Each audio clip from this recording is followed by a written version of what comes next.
Hello guys, मेरा नाम है सूरज मिश्रा एंड आज मैं एक टॉपिक के ऊपर बात करने के लिए आया हूँ। मैं इस देश में एक पैटर्न देख रहा हूँ। पिछले कुछ सालों से लगातार वो पैटर्न मैं कॉन्टिन्यूसली देख रहा हूँ। तो उस पैटर्न को हम टैकल कैसे करें उसके बारे में मैंने थोड़ी सी रिसर्च करी है। मैं उसके बारे में बात करना चाहता हूँ। सबसे पहला आज मैं बात करना चाहता हूँ कम्युनिज्म के बारे में।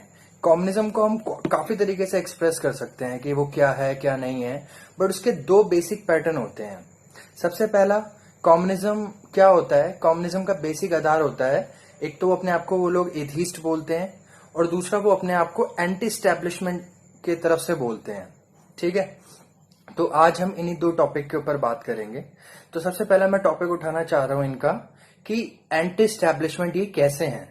लोग, एंटी स्टैब्लिशमेंट होना तब तक ठीक है जब तक कुछ लोग किसी डिक्टेटरशिप गवर्नमेंट के खिलाफ बोलना स्टार्ट कर दें।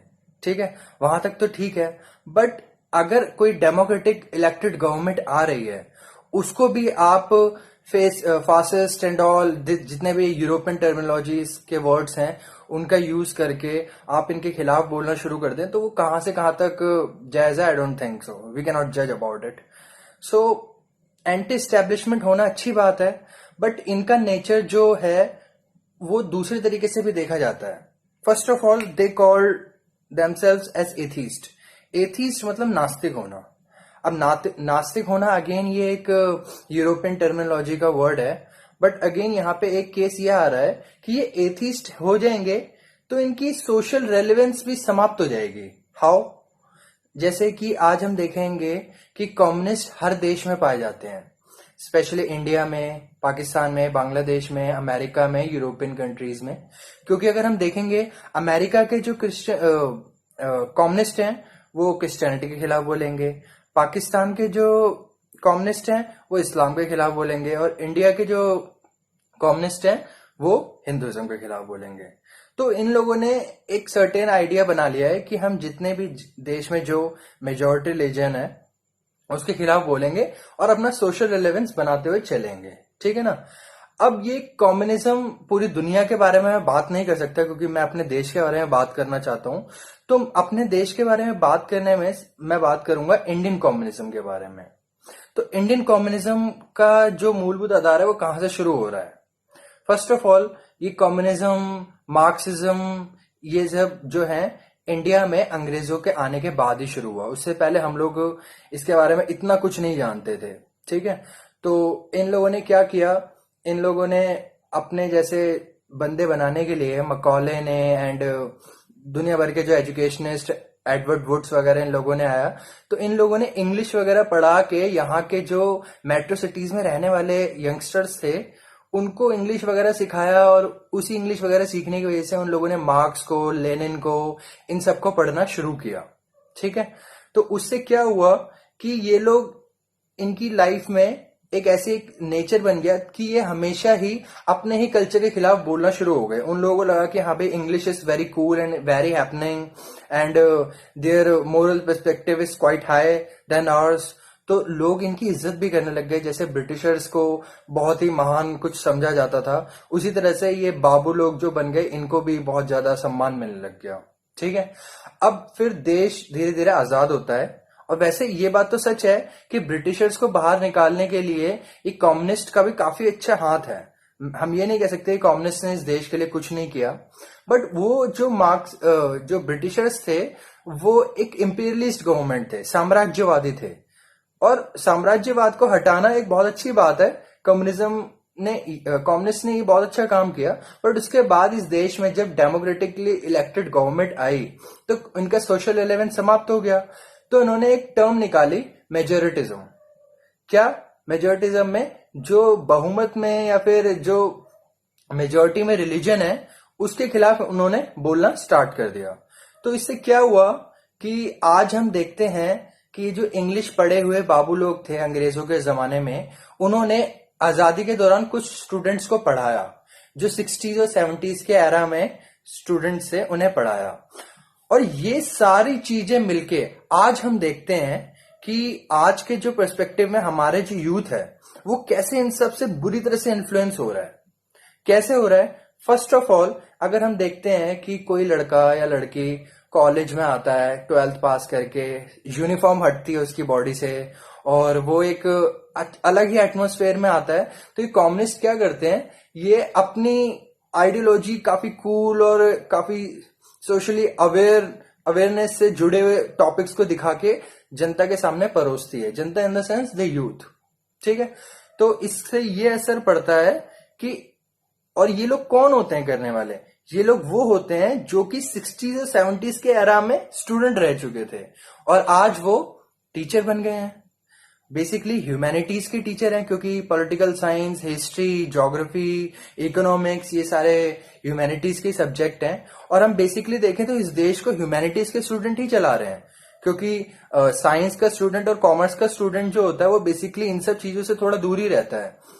आज हम देखें, जर्नलिस्ट से लेकर IAS, IPS, PCS, civil service, defence, और भी हम कहीं भी देखें जो जज वगैरह होते हैं, एलएलबी करने वाले, सारे के सारे बेसिकली ह्यूमैनिटीज के ही स्टूडेंट रहे होते हैं, ठीक है। तो इन कॉम्युनिस्ट द्वारा अपना जो मैंने आपको टर्म बताई थी मेजोरिटिज्म, उन्होंने उससे यूज करके इन्होंने क्या किया, इंडिया में जो हिस्ट्री की बुक्स लिखना इन्होंने स्टार्ट किया। क्योंकि अगर आप देखें, अगर हम किसी भी सोसाइटी को समाप्त करना चाहते हैं और अपना रेलेवेंस बनाए रखना चाहते हैं, तो सबसे पहले उस समाज की जो हिस्ट्री है उसको डिस्टॉर्ट करना बहुत जरूरी है। और इन्होंने ये बहुत अच्छे तरीके से किया, क्योंकि आज हम देखेंगे कि भारत में बहुत सारी, खासकर हिंदू धर्म में बहुत सारी ऐसी कुरीतियां हैं, जैसे कि मैं बोलूंगा सती प्रथा हो गई, और सती प्रथा के अलावा घूंघट प्रथा भी हो गई, और चाइल्ड मैरिज भी हो गई। तो हम ये तो बचपन में पढ़ते आए हैं कि हाँ भाई ये सारी चीजें होती हैं, बट क्या माइनॉरिटी रिलीजन्स में बुराई नहीं होती है? क्या विच हंटिंग क्रिश्चियनिटी में नहीं हुई थी? क्या पर्दा प्रथा और जो बुरखा है और इसके अलावा ट्रिपल तलाक, हलाला, क्या ये सब इस्लाम में नहीं है? तो मेरे कहने का मतलब ये है कि केवल मेजॉरिटी रिलीजन और उनमें जो होने वाली खामियां दिखा के आप बच्चों के सामने परोसोगे, तो वो बच्चों के अंदर एक सेल्फ गिल्ट सा आएगा कि यार why my only my religion is so bad. Even जब मैं भी हिस्ट्री पढ़ता था तो मैं खुद ये सोचता था कि यार ऐसी ऐसी बुराइयां हैं, तो वो लोग खुद ही एक सेल्फ गिल्ट में चले जाते हैं। क्योंकि आज हम देखें तो देखते हैं कि हाँ भाई मुगल्स को इतना ज्यादा बढ़ा चढ़ा के बताया जाता है, मुगल्स के हिस्ट्री को काफी ज्यादा अच्छे से परोसा जाता है, जबकि हम अपने देश के जो लोकल हिंदू रूलर्स थे उनके बारे में इतना कुछ खास नहीं जानते। अगर हम अपने लोकल हिंदू रूलर जैसे छत्रपति शिवाजी महाराज, महाराणा प्रताप जी के बारे में पढ़ेंगे तो इतना ज्यादा खास डिटेल में दे नहीं रखा होता है जो ह्यूमैनिटीज के स्टूडेंट अपना उसके बारे में पढ़े, ठीक है। तो ये होता है कि इससे सोसाइटी में सेल्फ गिल्ट आती है और एक रिवॉल्यूशनरी नेचर बन जाता है। वो रिवॉल्यूशनरी नेचर आगे चल के हमारे यूथ को इतना ज्यादा अपने रिलीजन के प्रति नफरत भर देता है, जिससे आज का हम सोसाइटी में देख ही रहे हैं कि एक तरफ तो एक माइनॉरिटी रिलीजन काफी अच्छे से फल फूल रहा है, और एक जो मेजोरिटी रिलीजन है इसी देश में, मैं नाम नहीं ले रहा, वी ऑल नो कि कौन सा माइनॉरिटी और क्या मेजोरिटी है। Even though India has two majority religion. Major majority religion is Hinduism and secondary majority religion is Islam. ठीक है। So अगर मैं आपको बताऊं तो कि अगर ऐसा ही चल रहा है जैसे, तो अगर आप देखें, अगर 10 में से 2 बच्चे भी इसी आइडियोलॉजी के चलते, इसी कम्युनिस्ट आइडियोलॉजी के चलते अगर आगे बढ़ रहे हैं, ठीक है, तो वो जर्नलिज्म में जाएंगे, सोशल सर्विसेज में जाएंगे, सिविल सर्विसेज में जाएंगे, तो वो उसी प्रकार की आइडियोलॉजी सामने लेकर आएंगे। तो उससे क्या नुकसान होगा? उससे नुकसान ये होगा कि इनका सोशल रिलेवेंस जो है वो बढ़ता चला जाएगा, और एक ना एक दिन एंटी स्टैब्लिशमेंट की इनकी आइडियोलॉजी, देश को तोड़ने में जो इनकी सोच है वो काफी ज्यादा मजबूत होगी, ठीक है। वैसे 10 में से 8 लोग जो हैं वो अपनी, जब वो कमाने स्टार्ट कर देते हैं, इनकम उनकी आने लगती है, तो वो पता चलता है कि हाँ भाई it's not, communism is not that cool and happening, so वो अपना हाथ पीछे खींचने लगते हैं फिर धीरे धीरे उससे। और ये अच्छी भी बात है, बट अगर हम देखें कि ये जो 2 बच्चे हैं जो आगे जाके इनकी विचारधारा को आगे बढ़ा रहे हैं, वो भी हम आगे ना बढ़ाएं।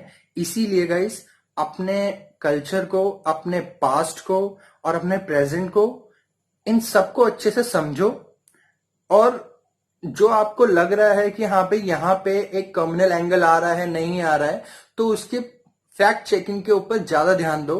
अलबत्ता हम किसी के बारे में सोच के बोल के काम करें। तो गाइज, आज मैं इतना ही कहना चाहता हूँ। और मैं ऐसी कुछ वीडियोस अब लाने वाला हूं ताकि हमारे यूथ को, स्पेशली जो यूथ को टारगेट किया जा रहा है, उनको बहुत बरगलाया जा रहा है। इसकी शुरुआत तो मैंने आपको बता दी है। आज उसका क्या असर पड़ रहा है और उसे हम कैसे क्योर कर सकते हैं, उसके बारे में मैं आने वाली वीडियोस में आपसे डिस्कस करूंगा। ठीक है, थैंक यू।